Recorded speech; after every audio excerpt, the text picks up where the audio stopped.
Musk ser tratado como esse gênio, né? Essa figura emblemática, controversa também, mas esse cara que é tratado por muitos como um exemplo máximo de sucesso empresarial, né?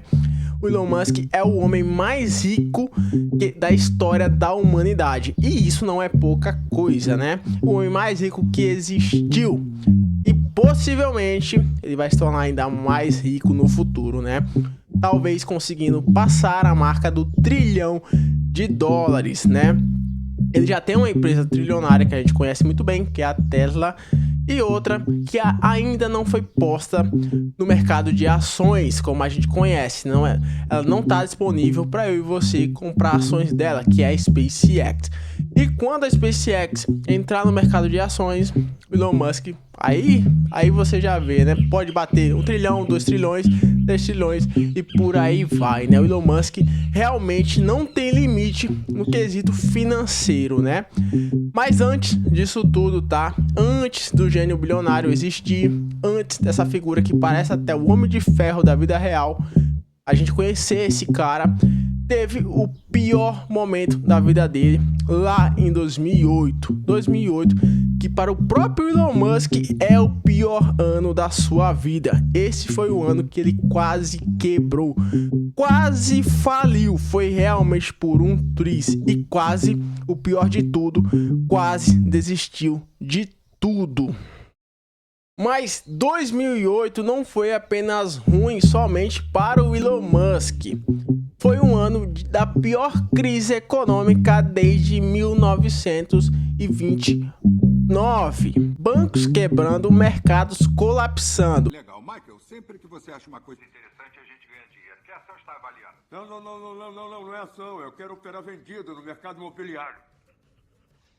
E no meio disso tudo, tava o Elon Musk ali, tentando fazer o impossível, basicamente, né? Ele tinha duas ideias que, cara, só de você pensar, cogitar, de tentar fazer isso daí, tá? Por mais milionário que você fosse, tá? Se tivesse essa ideia e você tentasse realmente colocá-las em ação, já é maluquice, né? E foi o que muita gente achou quando o Elon Musk, do nada, após vender as suas ações do PayPal, tá? Um banco, basicamente, né? Um banco digital. Ele se aventurou em simplesmente tentar lançar hamster por espaço, né? E assim nasceu a SpaceX, tá? Uma tentativa do Elon Musk de ressuscitar aquilo que ele mais amava, que era as naves espaciais e toda aquela expectativa, talvez até futurista, e talvez aquela expectativa que foi criada realmente nas gerações que viram o homem chegar na Lua, né? Basicamente o seguinte, se via-se uma corrida espacial crescendo ali, o homem chegando à Lua.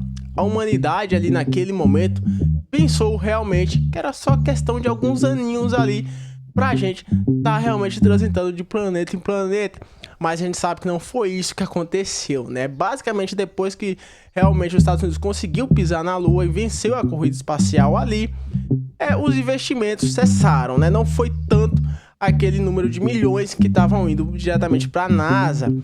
E isso, com o passar do tempo, foi incomodando o Elon Musk, né? Ele sentiu que quando acessava, por exemplo, o site da NASA, ele não via projetos realmente que empolgavam as pessoas, que empolgava ele próprio, Elon Musk.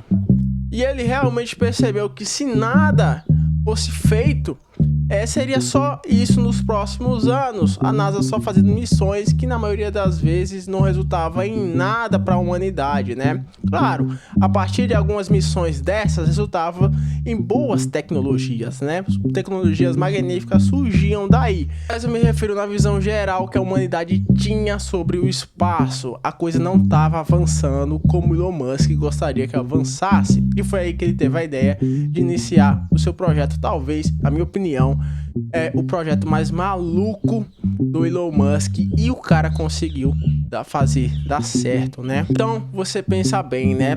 Só de falar, os amigos pessoais do Elon Musk já riram dele, né? Era uma ideia fora da curva até para o próprio Elon Musk. E não só isso, ele vai lá e adota outra ideia mais talvez tão maluca quanto, né, que é a criação de carros elétricos em um mundo que até então não conhecia uma empresa de fato que tinha feito sucesso com carros elétricos, né? E não só isso, ele entrar no mercado extremamente competitivo, né, com empresas já bilionárias, né, já trilionários, vivendo ali naquele ecossistema. O mercado no geral trilionário já, tá? E daí vem uma frase que até o próprio Mark Zuckerberg costuma repetir, né? Tantas empresas bilionárias ali, por que elas não criaram um carro elétrico e fizeram o sucesso que o Elon Musk teve posteriormente, né? Aí vem a frase famosa, né? Se eles não fazem, você vai lá e faz, tá? E foi isso que o Elon Musk pensou na hora, tá? Esse monte de gente aqui com mais dinheiro do que eu, até o Elon Musk era milionário na época, mas essa indústria, tanto a indústria espacial, tanto a indústria de carros, você pode imaginar que é trilhões ali, né? E a indústria espacial mais ainda, que é governos ali no meio, né? Mas o Elon Musk lançou a braba, né? Se eles não fazem, eu faço. E ele foi lá e fez, iniciou. Porém, nem tudo são flores, né? Como já falado aqui, o Elon Musk iniciou no meio de um furacão, tá? Quando o Elon Musk foi afetado e percebeu a crise lá de 2008, tá? Ele só tentou segurar as pontas, apertar os cintos e tentar fazer com que suas duas empresas, suas maiores ideias ali, realmente conseguissem sobreviver, tá?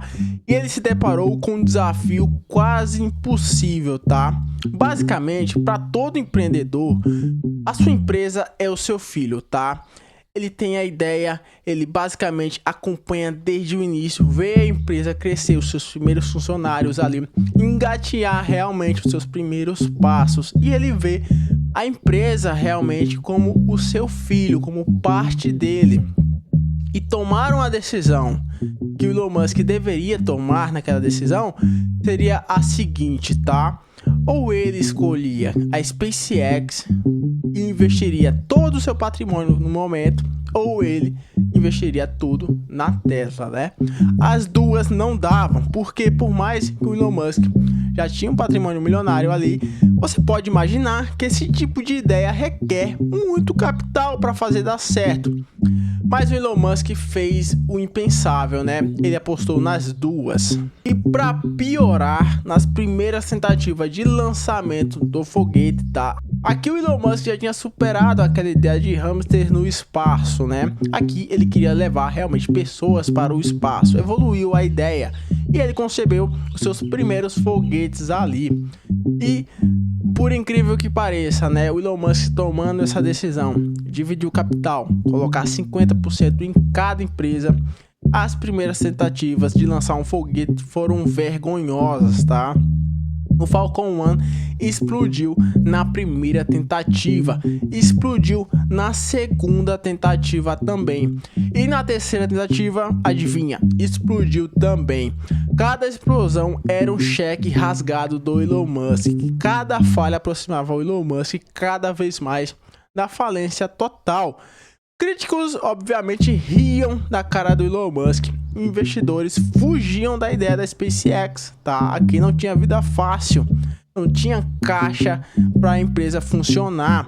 A mídia chamava a SpaceX de uma ideia infantil de um milionário que estava só querendo rasgar dinheiro. E o Elon Musk sabia que o quarto foguete seria o último, tá? Era tudo ou nada. Seria o fim da empresa ou o início de algo incrível. Enquanto a SpaceX queimava dinheiro no deserto, a Tesla estava morrendo em silêncio. A empresa não tinha caixa também. As contas estavam vencendo e a crise de 2008 deixou os investidores com bastante medo. Musk teve que colocar o que restava da própria fortuna para pagar salários. Literalmente, ele chegou a pedir dinheiro emprestado para pagar o próprio aluguel. O bilionário genial estava basicamente quebrado, era o fundo do poço, sem dinheiro, sem apoio e muito menos tempo, tá? Ele dedicava e transitava tudo da sua vida pessoal, toda a energia que ele tinha ali para fazer as duas ideias acontecerem, né? E obviamente, né, todo esse tempo dedicado, a gente pode até falar que é bastante óbvio, né? A vida do pessoal do Elon Musk, que já tinha aqui 4 filhos, estava bastante conturbada, né? A esposa, basicamente, ele não tinha tempo para as pessoas ali em volta dele, somente para as duas ideias, duas empresas que ele queria a todo custo fazer funcionar. Como se não fosse suficiente, Musk ainda enfrentava um divórcio extremamente doloroso, tá? Nesse meio tempo, um processo público desgastante que consumia energia, foco e guerra mental, né? E paz mental. Ele mesmo admitiu depois que lá em 2008 foi o mais próximo que ele chegou de ter um colapso mental, né? Por isso que constantemente eu recomendo a leitura de biografias, tá? Porque basicamente você vê o que o cara fez e o que ele pensou em determinada situação ali. Aqui no Elon Musk a gente pode presumir da seguinte forma, né? Por exemplo, né, a gente constantemente se depara com argumentos do tipo, né? Não, no momento não tem como eu fazer isso, tá? Vou deixar para quando tiver mais tempo, quando tiver tudo certo aqui, e vou iniciar basicamente quando tiver tudo perfeito, tá? O Elon Musk aqui, ele passou por um dos piores momentos pessoais dele, tá? Um momento que basicamente todo mundo só queria ter tempo para se dedicar à família, passando por um divórcio ali, dedicar aos filhos e tudo mais. Mas não, ele não tinha esse tempo, tá? Porque basicamente as duas ideias dele estavam morrendo ali. As duas empresas que ele tinha acabado de iniciar, estavam dando seus primeiros passos ali, estavam morrendo, tá? E a gente vê que as pessoas analisam esses empreendedores de sucesso, né? E acham que foi tudo muito fácil, né? As estrelas se alinharam no momento certo e esses caras, na maior paz e tranquilidade do mundo, tiveram as melhores ideias e conseguiram executar de uma forma quase que perfeita, né, no mundo de flores.